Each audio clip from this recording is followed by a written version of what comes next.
Much social science research, particularly inequality research, for instance, studies involving social status, needs to account not only for location shift but also for shape shift because focusing on location alone ignores a substantial amount of information about group differences. Two of the most important shape features to consider are scale and skewness, but we will only focus on the scale shift for now as well as using the graphical method to detect scale shift. Arrays of QRM coefficients for a range of quantiles can be used to determine how a one-unit increase in the independent variable affects the shape of the response distribution. This shape shift is highlighted using the graphical method. For a particular independent variable, we plot the coefficients and the confidence envelope where the x-effects are on the y-axis and the value of p, which is the quantile, is on the x-axis. For instance, we will examine this code. First, we will need to generate arrays of QRM coefficients for a range of quantiles. Here we use the sequence function to generate a sequence of numbers from 0.05 to 0.95, which increments by 0.05. After that, we will use the summary function, then plot it. Observe that we already removed the OLS in the plot since it is not our intention here to compare the graph to OLS. When examining the graph, our task is to look for graphical patterns for the effect of an independent variable on the response. We might observe a horizontal line which indicates a pure location shift by a one-unit increase in the independent variable, or an upward sloping curve which indicates an increase in the scale of the conditional response distribution, or a downward sloping curve which indicates a decrease in the scale of the conditional response distribution. For the remark, the graphical view provides some indication of how modifications of the predictor variables produce shape shifts. However, it is not sufficient to demonstrate the skewness shift, so talagang pang scale shift lang ang graphical method. Moving on the scale shifts, the standard deviation is a commonly employed measure of the scale or spread for asymmetric distribution. For skewed distributions, however, distances between selected quantiles provide a more informed description of the spread than the standard deviation. How can we measure the spread of the distribution? For a value of p between 0 and 0.5, we identify two sample quantiles, the quantity 1 minus p-th quantile and the p-th quantile. The p-th interquantile range given by p-th IQR equals the quantity 1 minus p-th quantile minus the p-th quantile is a measure of spread. This quantity describes the range of the middle 1 minus 2p proportion of the distribution. So when p is equal to 0.25, the interquantile range is 0.25 IQR equals the 0.75 quantile minus the 0.25 quantile, giving the range of the middle 50% of the distribution. Other values of p, for example 0.1, 0.05, 0.025, can be used as well to capture spread farther out in two tails of a distribution. For example, using p equals 0.05, the pth interquantile range gives the range of the middle 90% of the distribution. There are two approaches to measure or estimate scale shift.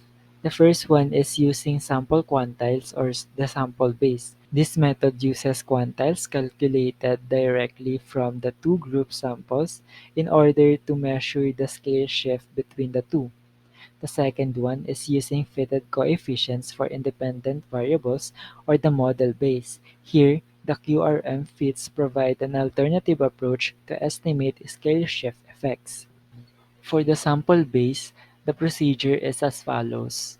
Fixing some choice of p, we can measure an interquantile range, p at IQR sub r equals to the 1 minus p at quantile sub r minus p at quantile sub r for the reference group, and p at IQR sub c equals to the 1 minus p at quantile sub c minus p at quantile sub c for the comparison group. We then use the difference in differences p at IQR sub c minus the p at IQR sub r as a measure of scale shift.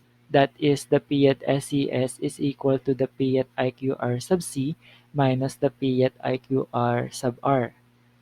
For the remarks, the reference group is a conventional regression term. This can also depend on the researcher's decision, while the comparison group is the effect of a unit increase of an independent variable in a regression relative to the reference group. For the model-based, the procedure is as follows. We use the notation P at beta hat to refer to the fitted coefficient corresponding to some independent variable in a P quantile regression model. Such a coefficient indicates the increase or decrease in any particular quantile brought about by a unit increase in the independent variable.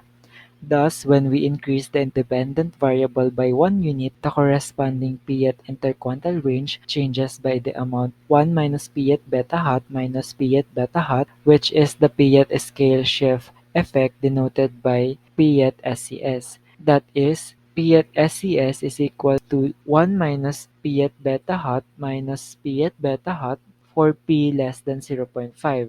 For the remark, when the P at CSC is zero, there is apparently no evidence of scale shift. A negative value indicates that increasing the independent variable results in a decrease in scale, while a positive value indicates the opposite effect. Here is an example for us to better understand the scale shift. Recall the data from the medical expenditure panel survey where the dependent variable is the total medical expenditures in dollars, while the independent variables include has supplemental insurance, total number of chronic conditions, age, female, and white. Before we answer the questions, let us see first why OLS is not appropriate for this data. First, using the Bruch-Pagan test, since p is less than 0.05, then at 5% level of significance, the variance of the error terms is not constant. Then using the box plot, we can see that our data is really skewed. For the first item, we need to examine the graph of arrays of QRM using these codes. The interpretations of the graph of each independent variables are available in the course notes. Just remember that when interpreting the graph, we need to determine the behavior of the line, if it is horizontal, increasing, or decreasing, and it is also important to note if the graph is below or above zero. In general, we can say that all of the five variables are responsible for shape shifts, specifically an almost upward sloping curve which is evident on the graphs involving the variables sup-ins, .chr, age, and white indicates an increase in the scale of the conditional response distribution. Meanwhile, a downward sloping curve as seen on the graph concerning the variable female indicates a decrease in the scale of the conditional response distribution. For item 2, we need to calculate for the 0.25 CSC for the variable female, using female as the reference group and male as the comparison group. For the sample base, here is the code. Observe na sa code V first subset the needed data.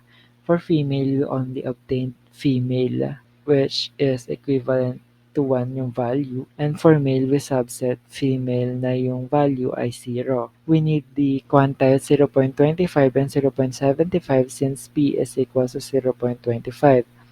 The result is as follows.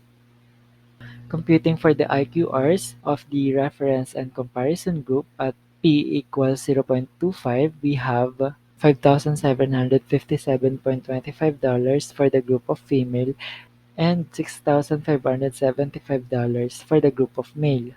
Thus, the scale shift is given by 6,575 minus 5,757.25, which is equal to 817.75. We see that from female group to male group, the scale increase is $817.75 for the middle 50% of the sample. Alternatively, from male to female, the scale decrease is $817.75 for the middle 50% of the sample. For the model-based method, we will use the QR function with tau 0.25 and 0.75 in the code since p is equal to 0.25. Fitting the model using the quantile regression, we have these QR models of 0.25 and 0.75 quantiles. Note that we need the coefficients estimates for the variable female holding all other variables constant. So for beta hat at 0.75 quantile, we have negative 554.5909, and beta hat at 0.25 quantile, we have 16.0556. Thus, the scale shift at p equals 0.25 is given by negative 570.6465. Controlling for all other variables, females' total medical expenditure spread is lower than males' total medical expenditure by $570.6465 for the middle 50% of the population. Hence, we interpret the QRM coefficient estimates for the female as decreases in scale by $570.6465 for the middle 50% of the population, holding all other variables constant. As an exercise, using the dataset used in the example, calculate 0.10 CSC for the variable sup-ins using the two approaches. Use sup-ins equals 0, no supplemental insurance, as the reference group, and sup-ins equals 1 has supplemental insurance as the comparison group, and interpret. Verify that using the sample-based method, the 0.10 CSC is equal to negative 668.9, while using the model-based method, the 0.10 CSC is equal to negative 599.9061. This ends our report on quantum regression. Kindly list down your questions first and we will answer those during the consultation. Thank you for watching.